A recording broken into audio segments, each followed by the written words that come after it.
The impact of a long delay and not getting divorced is going to create a scenario where you're never really free and you're never really able to make a commitment to another individual, and you're doing something much more harmful. The impact is pretty critical down the road, and the impact is a little scary.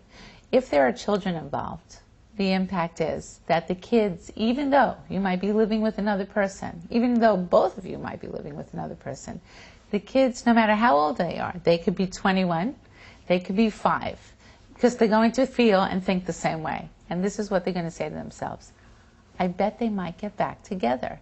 And so they have a fantasy now, and they're living in a fantasy world that mommy and daddy might get back together again. And that fantasy that the kids have, when one of these relationships sours, then one of the people is in the couple might have that same fantasy. You know, I don't think he's going to end up with her. I'm going to just wait because maybe we will end up together. So that life just starts stagnating, and it's really not over until the fat lady sings. And really what I mean by that is you have to move on. You have to be able to stop and to say there has to be closure here.